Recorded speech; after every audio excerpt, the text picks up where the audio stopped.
নমস্কার বন্ধুরা, সোনালীর কিচেনে সবাইকে স্বাগত। আজকে আপনাদের সাথে শেয়ার করব খুব সহজ সামান্য কিছু উপকরণ দিয়ে এক স্বাস্থ্যকর জলখাবারের রেসিপি।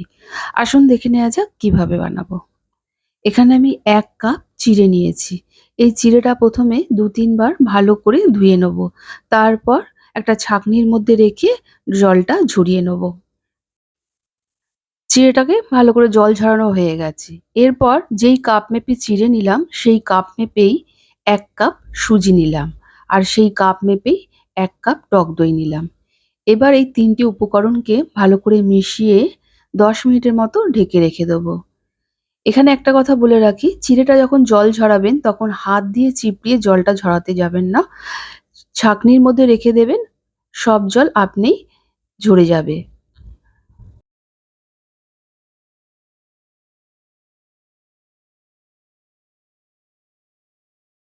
এর সাথে খাবার জন্য একটা চাটনি বানিয়ে নেবো। এর জন্য একটা নারকেলের অর্ধেক অংশ কুড়িয়ে নিয়েছি। সেই কোড়ানো নারকেলটা দিয়ে দিলাম, 1/2 ইঞ্চি আদা কুচিয়ে নিয়েছি সেটা দিলাম, ২ টো কাঁচা লঙ্কা, শুকনো খোলায় ভাজা ছোলা, সাথে ৩ টেবিল চামচ টক দই আর সামান্য একটু লবণ দিয়ে এটার একটা পেস্ট বানিয়ে নেবো। এখানে আমি টক দই দিয়ে করলাম। আপনারা ইচ্ছা করলে তেঁতুল বা লেবু যাই থাকবে তা দিয়েও বানিয়ে নিতে পারবেন। চাটনিটা বানানো হয়ে গেছে। এখন এর উপরে একটা তড়কা দেব। এর জন্য ১ চা চামচ সর্ষের তেল দিয়ে দিলাম। তেলটা গরম হলে ২ টো শুকনো লঙ্কা, সামান্য একটু হিং, 1/2 চামচ সর্ষে ফোড়ন দিলাম। ফোড়নটা যখন একটু ফুটে উঠবে সেই সময় কিছুটা পরিমাণ কারি পাতা দিয়ে একটু নেড়ে-চেড়ে ফোড়নটা নামিয়ে চাটনির ওপরে দিয়ে দেবো। আমাদের তৈরি হয়ে গেল নারকেলের চাটনি। এবার যেই কাপ মেপে চিড়ে, সুজি, টক দই নিয়েছি সেই কাপ মেপেই ১ কাপ জল দিয়ে দিলাম। জলটা দিয়ে সমস্ত উপকরণের সাথে ভালো করে মিশিয়ে নেব। তারপরে এটাকে ব্লেন্ড করে নেব। এই রেশিওটা ধরে ডোসা বানানো কিন্তু খুব সহজ। ১ কাপ সুজি, ১ কাপ চিড়ে, ১ কাপ টক দই, ১ কাপ জল। দেখুন ব্লেন্ড করা হয়ে গেছে। ব্যাটারের ঘনত্বটা ঠিক এইরকম হবে। এবার এতে সামান্য একটু লবণ দিয়ে একটু ফেটিয়ে নেব। আপনাদের কাছে অনুরোধ রইল, আমার রেসিপিগুলো যদি ভালো লেগে থাকে প্লিজ আমার চ্যানেলটিকে সাবস্ক্রাইব করবেন আর পাশে থাকা বেল আইকনটি অবশ্যই প্রেস করবেন।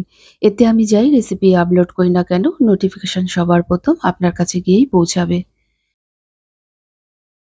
1/2 চা চামচ বেকিং সোডা দিয়ে ভালো করে ফেটিয়ে নেব। একটু খেয়াল করবেন, দেখুন আমি চামচটা কিন্তু একটা সাইড দিয়েই ঘোরাচ্ছি। ব্যাস, আমাদের তৈরি হয়ে গেল ধোসার ব্যাটার।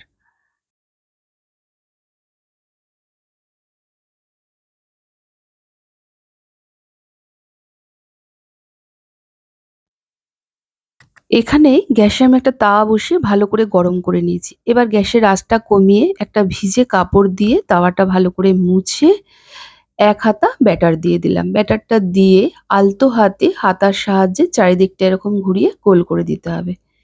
কিছুক্ষণের মধ্যেই দেখবেন ওপর দিয়ে জালি, জালি বের হয়েছে। তার মানে আমাদের ধোসাটা তৈরি হয়ে গেছে। আপনারা ইচ্ছা করলে দুপাশও সেঁকে নিতে পারেন। আরেকটা আপনাদের করে দেখাচ্ছি। ঠিক একইভাবে তাওয়ার ওপরটা একটু ভিজে কাপড় দিয়ে মুছে নিলাম।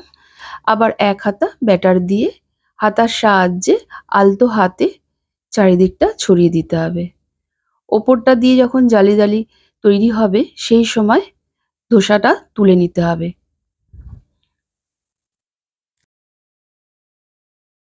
আজকে যে ধোসার রেসিপি আপনাদের সাথে শেয়ার করলাম তা খুব সহজ রেশিও। আপনারা অবশ্যই বাড়িতে বানাবেন আর কেমন হয়েছে তা আমাকে অবশ্যই কমেন্ট করে জানাবেন।